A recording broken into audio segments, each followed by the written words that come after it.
Here in Hull, a police investigation into a gang of alleged child abusers has stalled. He'd pick me up from school in the middle of the day, then give me alcohol and just rape me in this house. But we're gathering evidence from young women who say they were being groomed and raped by connected men, in a story that perhaps explains why the vast majority of the UK's sexual assault investigations never reach court.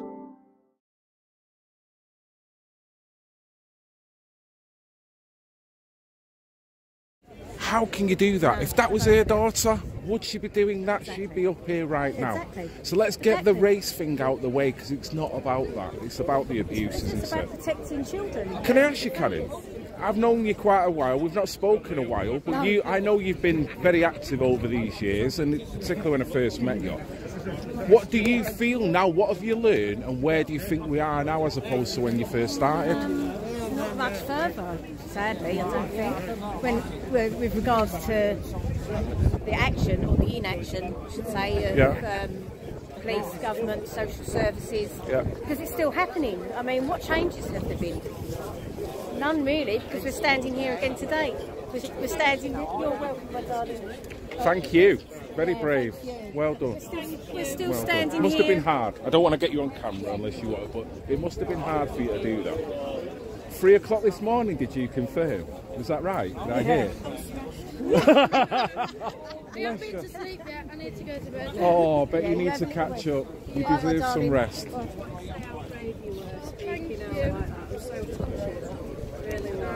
And don't let any of them muppets over there ever tell you that. Don't do what I did. Don't bite like me. Never do it. Never do it. Well, you know there's people behind you. They'll try and tell you that what you're saying is wrong. Yeah. But how can they do that? To be honest, one just came up to me and he said, well done. Really? So why were they at the counter then calling everyone racist as they're walking past? Yeah. Oh, right. Oh, no, I thought you meant the counter. Oh, no, we're talking about the demo. Oh, right. Well, fair play to the police. Elements. No, he did. He said how amazing she did. And she did.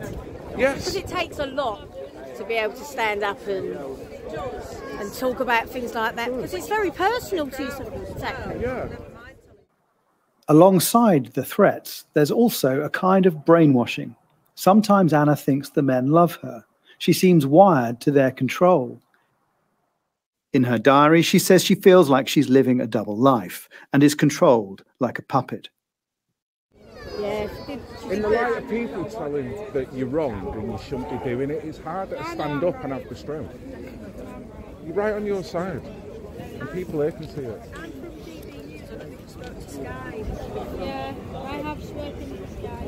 You're happy to share your details if you get into something in the future? No, I'm okay. That's fine. That's absolutely fine. All right, you've done your bit. Take care, girls. Enjoy your day. All See you later. Speak to you soon. So, well, that's what it's all about, isn't it, Karen? It is. You know, the look on her face there, what it took, she's clearly... She got down, she said, it's the best I've felt.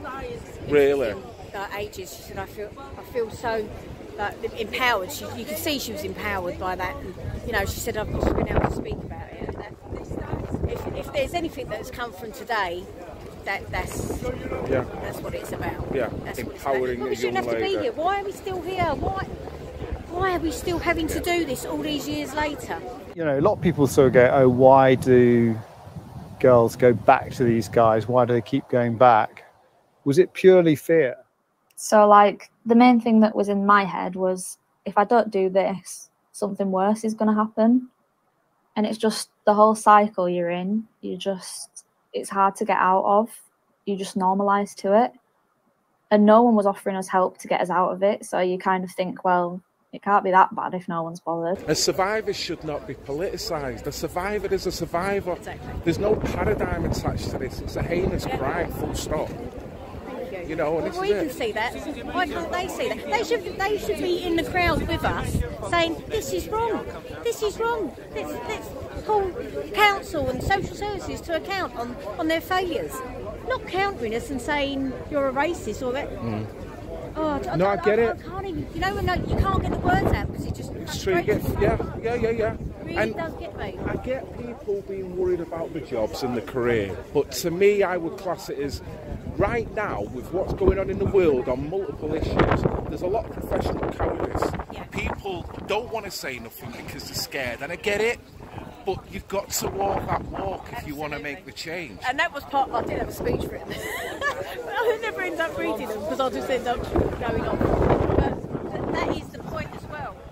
You've got to stop now with the fear factor because they're silencing you with fear. It's working by that. That is it. That label, you need to start ignoring that label. I had lots of posts sent to me from Antifa groups, etc., etc. I don't want to listen to you anymore because you just say the same thing over and over again.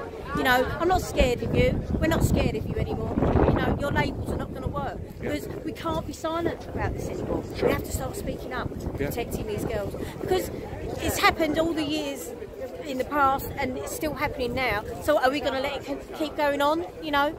Anna was over 16 when the abuse started, so during the police investigation, there was a greater need to prove she was coerced. However, that evidence does seem to exist. Firstly, she took photos of the bruising on her neck and arms, which match injuries she mentions in her diary. What's more, she regularly updated her school's welfare officer, who made her own log on what was happening. 22nd January 2019. Anna had a small red mark on her left cheek. I could see bloodstains on her left knee. She says she knows what they do is harm, but she normalizes it. But if she ignores their calls, messages, then there is more harm. Are we going to watch more children become victims? Well, we are. You know, we don't want any more survivors. We don't want no more victims. Saturday night, is there going to be another survivor tonight?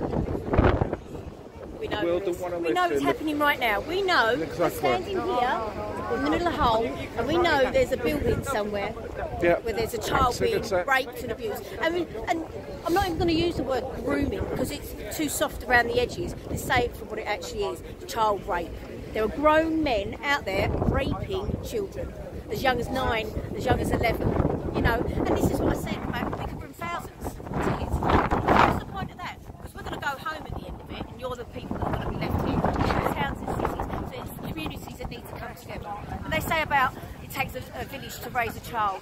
It takes a village, a community to protect a child as well. You know, so that's totally agree. They've got to be the ears, they've got to be the eyes. They need to report these things. It's even harder for them now, though, Karen, isn't it? I mean, when you've got a police that will put out a public statement like that, just putting a wash over it all, that is going to outrage and anger the community that want to talk about it. So when you're making your statements and people are saying, don't, you know, let everyone speak, I can understand why they were cheesed off. Why are we shouting explicit, shouting and swearing at police? Because when you get that statement put in your face, 200 devices, 34 arrests, 10,000 text messages forensically analysed, but not one shred of evidence to take it further.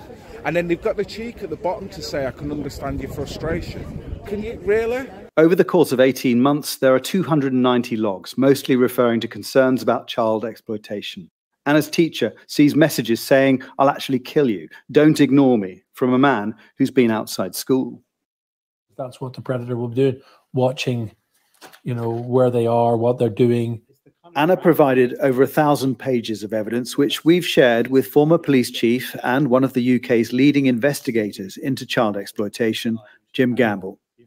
I think having looked at the information that is there, there is no true consent that I can see. And anyone who just looks at a few of these papers will see that. So consent needs to be freely given. It needs to be a true consent. It doesn't come with strangulation marks, does it? Well, no, it doesn't. It doesn't come with threats to kill your parents. It doesn't come, you know, with threats to be waiting for you outside school. But I think what you're saying is very important.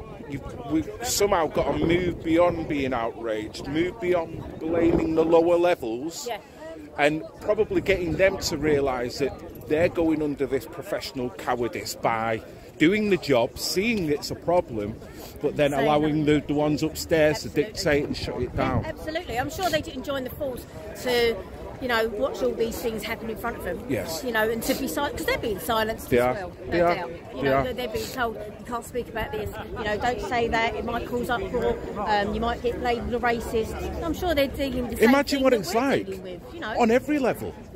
With, I wouldn't say a left-wing agenda going through the police, but I'm not trying to back them up here either, but the average small bobby now has got the gender to deal with, has got race to deal with. Yeah. They can't post anything that's proactive against any of them. They've got to stay in the middle. And they're watching all these indiscrepancies, anomalies happen, and they can't get involved. So on that level, I can appreciate it, but it's still not good enough, is it? It's clear Anna's school and police had real-time knowledge that she was repeatedly going missing, and there were multiple concerns she was being intimidated and abused, yet they seem unable to stop it. It's not, and as I said, just us as general public, you know, we need to do more. You know, if you see a kid in a car with a grown man, you know, and you know they're not related or anything like that, you see this dodgy, you know, don't just turn around and think it's not my problem, I'm going to go home and I'm going to live my life. Yeah. If you see something and you think it's not right, report it. I mean, if it's innocent, then what's the problem? Hold your hands up. I just thought I was doing the right thing. It's just it'll be investigated and seen as being innocent. Sure. But that could be a child you're protecting. That could be a child you're saving being raped that day. So look at it this way, Karen. If it was their daughter and somebody else was witnessing somebody in a car trying to manipulate or allegedly, how would they expect a stranger on the street to react? Just to walk away and go, well, I didn't know what was going on? Yeah. Or would they want them to be proactive and go, sure, I didn't know whether anything, but I just thought I'd report it just in case? I mean, one of the survivors I've spoken to today, she said, my dad never knew, my family never knew. Because this is a thing that I hear a lot as well from people. Oh, where are their families? Why are their families not doing anything? If that was my child, well, that was someone's child. And that person's parent didn't know anything about it. Sure. You know, because they're scared, they're vulnerable, they're threatened a lot of the time as well. You know, you say anything, this is going to happen to your family. Yeah. You know, so it might just be that one statement from somebody on the outside that's witnessed it, that speaks up for that child and informs the other people what is going on. You know, we need more community involvement, you know, in protecting children now. It's just too easy to walk away and it's not your problem. Yes. It is our problem. It's all our problem. As you just said, it could be your child. Of course, society is declining. So if that's not our problem, if we shouldn't be personally invested, then we shouldn't have to be, because we're supposed to be living our own innocent lives. But let's put it this way. If all these people never come here today, no one would be speaking about it in Hull at this moment right now today. No, they'll be at home having a cup of tea or just getting on with their lives. Watching TV, you know, with their children. And you've come a long way, haven't you? Yeah, I was up at 3 this morning, come all the way from Kent. Wow. Yeah. So, you know, what does that tell you? Yeah, this is what I mean. I could have put this on a lot of media platforms, and we could have brought thousands of people to stand here. But as I said, they're going to go home after. You know, and when they go home, who's going to look after these children? Who's going to be the eyes and ears? Who's going to look after these children? It's got to be the community. So it's like thinking smart now, I guess, into, you know, documenting, doing the thing. I know one of them actually countered you when you were saying about, you know, trying to document what's going on, and then someone said, report it to who? And I get that frustration again, but still, we've got a role to play now that we can see by doing what Ian does, being diligent, documenting, liaising with when they come back survivors. And say there's no evidence, make sure there's evidence. Write to your MPs. I mean, you can't just be silent. As I said, MPs, councillors, if you see an area where you think something's a problem, you report it, as you just said. It's got to be reported. If it's innocent, it's innocent. Yes. You know, but how do you explain to children, you know, if there is a problem? Well, you always say to your child, something's wrong, come and tell me. What faith are they going to have left if when they keep reporting things to you, then nothing happens? You've got to put some faith back in communities and children. I don't know how a police officer could look at a survivor and tell him after all the forensic tests that they've done that they've got nothing. And what did he say after that?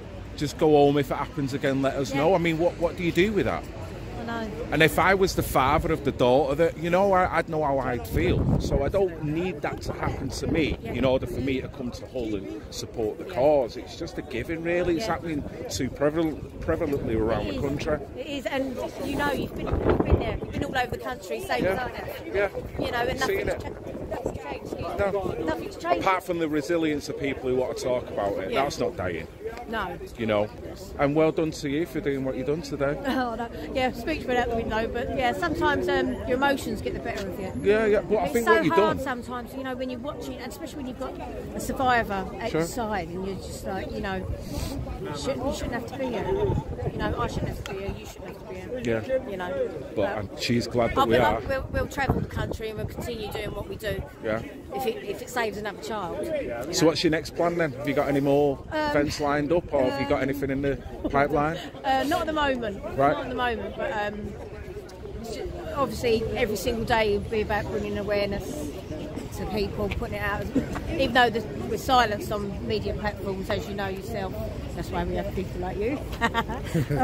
I'd love to say I've got a big voice, but I haven't now, because every time I put a video on YouTube, are going, no, we'll have that. It away. Yeah, it's like, yeah, mate. They've done it today, this morning. Exactly that, though, Phil. That's we just have to keep doing it. Yeah. We're never tired of doing that. So have you got a platform that people can contact you on? Not at the moment. I mean, I've got Justice for the Futures page, which is quite small. I keep that quite small for a reason. So, I can keep an eye on that. Is that on Facebook? Yeah, that's on Facebook, because I'm a little bit of a tech div. You're not the only one. You're not the only one. I've had to punch out the bag big time doing this. I've had to learn things. It started with just putting the camera on, pressing it, talking, and not even having the ability to edit, which was a good way, because it meant, right, I've got to get it right. I can't be wobbling and going all over the place because I can't edit it. Now I've got a little bit lazier because I can edit now. Now I'll just mess about. I'll do this bit on, I'll just put it all together, Can you say hello, Phil? Of course you can, I've followed you on YouTube for a long time. Thank you very much, mate. Thanks for your support. Nice one, mate. Wow, well listen, Karen, it's been amazing. And you, my love, you take care. Seeing you, I don't know how long it is since we were last in touch, isn't it? London, I think. Yeah, It's in London. But we'll still be out there doing what we do, eh? Got to keep going. Always. You take care. What are you doing? You're fine now? Not now. I might grab a little cheeky pint and a butty somewhere. I don't know where they've gone. You've got Fulham down there. Right. That's mobbed in there. All right. Okay. I'll go with the flow, mate. Right, you take care, Karen. Have a safe journey back, yeah? See you now. See you, mate. Wow. We're almost at the point where we need to declare war on this type of behavior. We need to say it is a priority. It's not just about exploitation. It is about rape by appointment. It is about brutal individuals who are hurting our children.